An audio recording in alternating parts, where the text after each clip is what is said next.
A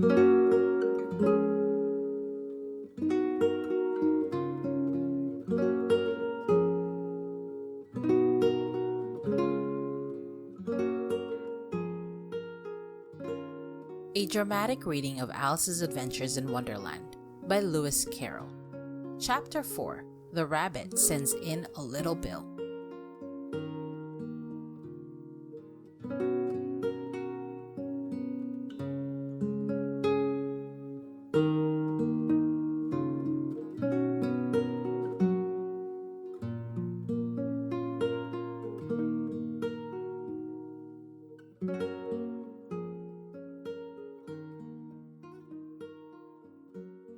It was the White Rabbit trotting slowly back again and looking anxiously about as it went, as if it had lost something. And she heard it muttering to itself, "The Duchess, the Duchess! Oh, my dear paws! Oh, my fur and whiskers! She'll get me executed, as sure as ferrets are ferrets! Where can I have dropped them, I wonder?"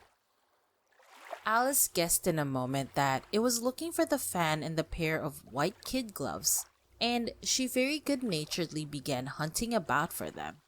But they were nowhere to be seen. Everything seemed to have changed since her swim in the pool, and the great hall with the glass table and the little door had vanished completely. Very soon the rabbit noticed Alice as she went hunting about and called out to her in an angry tone, "Why, Mary Ann, what are you doing here? Run home this moment and fetch me a pair of gloves and a fan. Quick now!" And Alice was so much frightened that she ran off at once in the direction it pointed to, without trying to explain the mistake it had made. "He took me for his housemaid," she said to herself as she ran. "How surprised he'll be when he finds out who I am. But I'd better take him his fan and gloves. That is, if I can find them."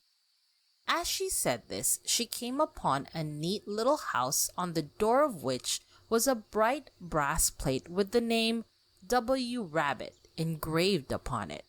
She went in without knocking and hurried upstairs in great fear lest she should meet the real Mary Ann and be turned out of the house before she had found the fan and gloves. "How queer it seems," Alice said to herself, "to be going messages for a rabbit. I suppose Dinah'll be sending me on messages next." And she began fancying the sort of thing that would happen. "Miss Alice, come here directly, and get ready for your walk." "Coming in a minute, nurse. But I've got to see that the mouse doesn't get out." "Only I don't think," Alice went on, "that they'd let Dinah stop in the house if it began ordering people about like that." By this time she had found her way into a tidy little room with a table in the window, and on it, as she had hoped, a fan and 2 or 3 pairs of tiny white kid gloves. She took up the fan and a pair of the gloves and was just about to leave the room when her eye fell upon a little bottle that stood near the looking-glass. There was no label this time with the words, "Drink me," but nevertheless she uncorked it and put it to her lips. "I know something interesting is sure to happen," she said to herself, "whenever I eat or drink anything. So I'll just see what this bottle does. I do hope it'll make me grow large again, for really, I'm quite tired of being such a tiny little thing." It did so indeed, and much sooner than she had expected. Before she had drunk half the bottle, she found her head pressing against the ceiling and had to stoop to save her neck from being broken. She hastily put the bottle down, saying to herself, "That's quite enough. I hope I shan't grow any more. As it is, I can't get out at the door. I do wish I hadn't drunk quite so much." Alas, it was too late to wish that. She went on growing and very soon had to kneel down on the floor.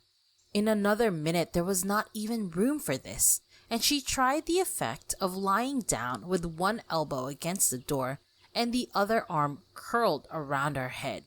Still she went on growing, and as a last resource She put one arm out of the window and one foot up the chimney and said to herself, "Now I can do no more, whatever happens. What will become of me?" Luckily for Alice, the little magic bottle had now had its full effect, and she grew no larger. Still, it was very uncomfortable, and as there seemed to be no sort of chance of her ever getting out of the room again, no wonder she felt unhappy. It was much pleasanter at home, thought poor Alice, when one wasn't always growing larger and smaller, and being ordered about by mice and rabbits. I almost wish I hadn't gone down that rabbit hole, and yet it's rather curious, this sort of life. I do wonder what can have happened to me. When I used to read fairy tales, I fancied that kind of thing never happened, and now here I am in the middle of one. There ought to be a book written about me, that there ought, and when I grow up I'll write one. But I'm grown up now, she added in a sorrowful tone. At least there's no room to grow up any more here. But then, thought Alice, shall I never get any older than I am now? That'll be a comfort, one way, never to be an old woman. But then, always to have lessons to learn? Oh, I shouldn't like that. Oh, you foolish Alice, she answered herself. How can you learn lessons in here? Why, there's hardly room for you, and no room at all for any lesson books. And so she went on, taking first one side and then the other, and making quite a conversation of it altogether. But after a few minutes, she heard a voice outside and stopped to listen. "Mary Ann, Mary Ann," said the voice, "fetch me my gloves this moment." Then came a little pattering of feet on the stairs.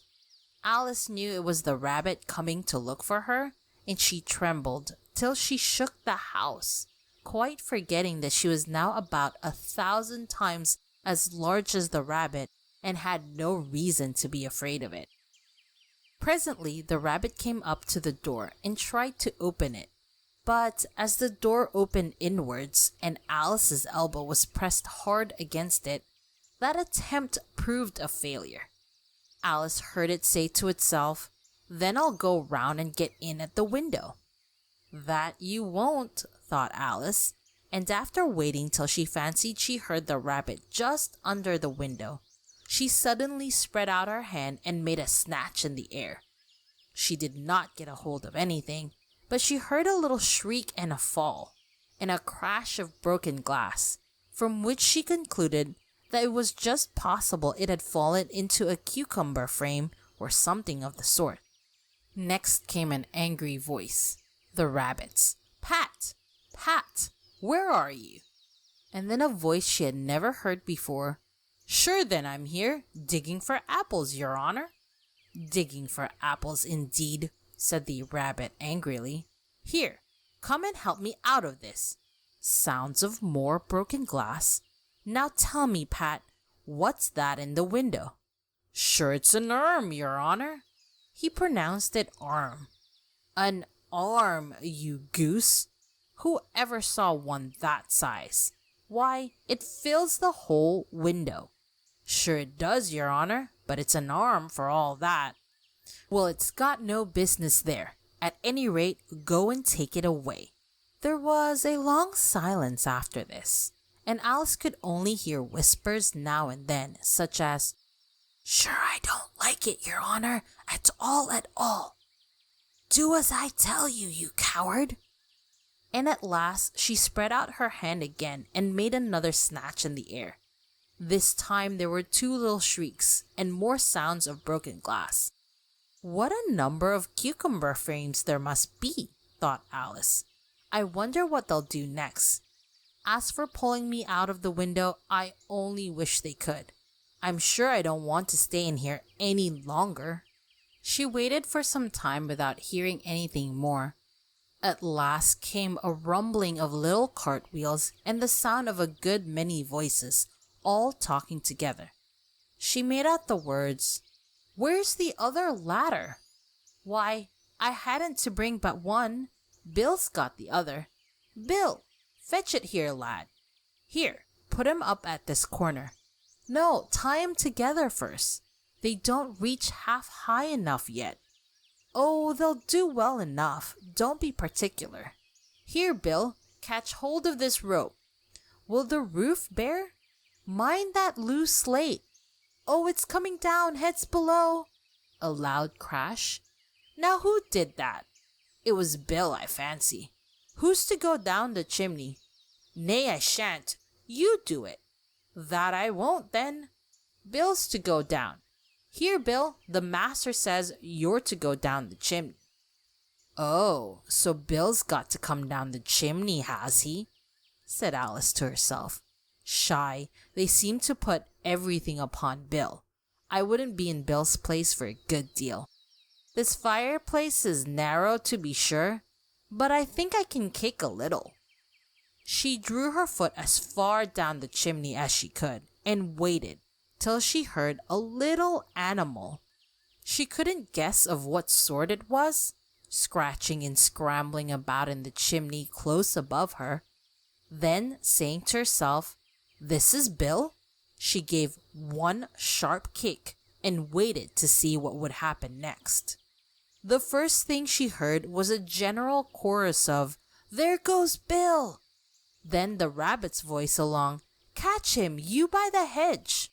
Then silence, and then another confusion of voices, "Hold up his head, brandy now, don't choke him. How was it, old fellow? What happened to you? Tell us all about it." Last came a feeble, squeaking voice. "That's Bill," thought Alice. "Well, I hardly know. No more, thank you. I'm better now. But I'm a deal too flustered to tell you. All I know is something comes at me like a jack-in-the-box, and up I goes like a skyrocket." "So you did, old fellow," said the others. "We must burn the house down," said the rabbit's voice, and Alice called out as loud as she could, "If you do, I'll set Dinah at you." There was a dead silence instantly, and Alice thought to herself, "I wonder what they will do next. If they had any sense, they'd take the roof off." After a minute or two, they began moving about again, and Alice heard the rabbit say, "A barrowful will do to begin with." A barrowful of what? Thought Alice. But she had not long to doubt, for the next moment a shower of little pebbles came rattling in at the window, and some of them hit her in the face. "I'll put a stop to this," she said to herself, and shouted, "You better not do that again," which produced another dead silence. Alice noticed with some surprise that the pebbles were all turning into little cakes as they lay on the floor, and a bright idea came into her head. "If I eat one of these cakes," she thought, "it's sure to make some change in my size. And as it can't possibly make me larger, it must make me smaller, I suppose." So she swallowed one of the cakes, and was delighted to find that she began shrinking directly. As soon as she was small enough to get through the door, she ran out of the house and found quite a crowd of little animals and birds waiting outside. The poor little lizard, Bill, was in the middle, being held up by 2 guinea pigs, who were giving it something out of a bottle.